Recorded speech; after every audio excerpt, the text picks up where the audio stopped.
seems you can't get enough. You know you're gonna have to face it. You're addicted to spuds. Welcome to the Great Roast Potato Challenge. Which method produces the nicest? A gauntlet has been thrown down, and I've accepted the challenge, and so here is the video. So on the right we have some golden potatoes. On the left we've got a red and a gold one, and we're going to prepare the ones on the left as wedges and the ones on the right as standard roast potatoes, quotes. So here they are. The ones on the wedges have just been cut into quarters, and the ones on the right have been peeled first and then cut into quarters. And alright, you're going to say that the potatoes are bigger, but that shouldn't make any difference to the actual cooking.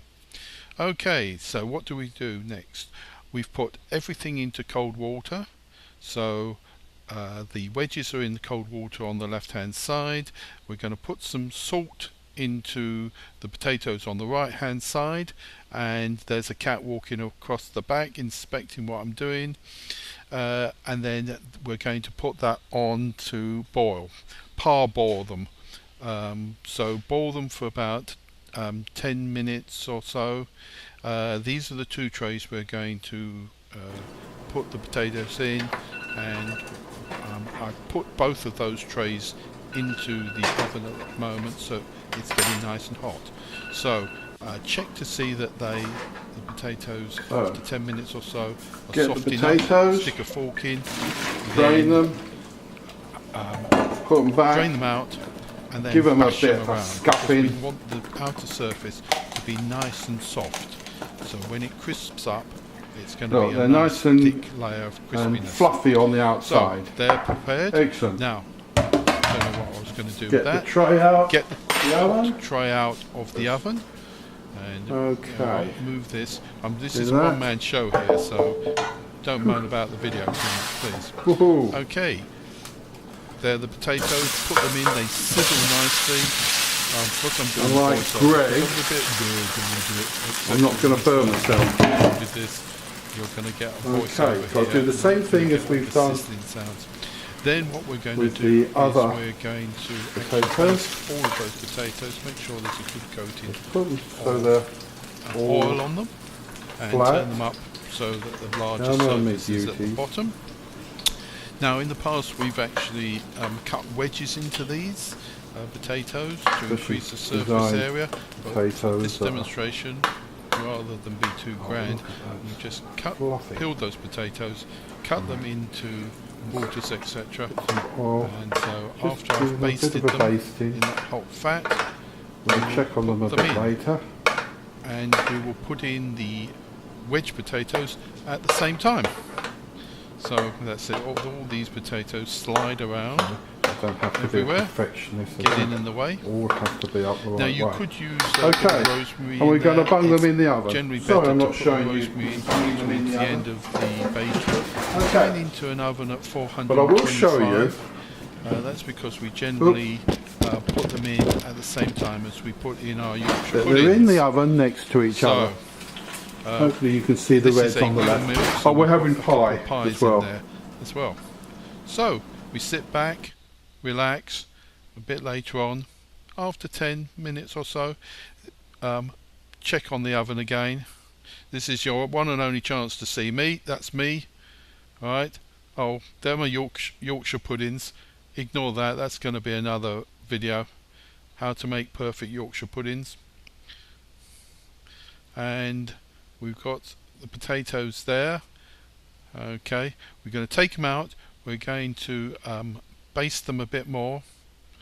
And now at this point Jamie Oliver says, squash them, which is a very good idea, but we're just going to baste them, turn them over, make sure there's plenty of oil everywhere. They're browning up nicely on the bottom. So the wedge ones, well, we've I don't know whether or not we're going to do anything with those. Most of the recipes on YouTube just say put them in and leave them. So sorry there's no ambient sound. Maybe I'll put a track of Addicted to Spuds by Weird Al, which was the first tune that you heard. Also, people don't like my voice, so on various videos people go duh, etc. Oh, I am crushing them. I'm doing it a la Jamie Oliver. Jamie, see, we're crushing these potatoes. Now if we'd wedged them we wouldn't have crushed them. Okay, so bit of rosemary. In fact, I was fair because I've left a few bits of rosemary left over there, and I'm going to actually baste the wedges as well. Sorry you've got a shot of a cutting board, but I'm going and getting these wedges out. I'm turning those over. I'm being fair. So that's it, and then we're going to put the rest of the rosemary on there. Right, they look like they're starting to burn a little at the corners, but that's a thing, you see. The bits that are narrow are going to cook quicker than the bits in the middle, whereas the other one they're fairly round still.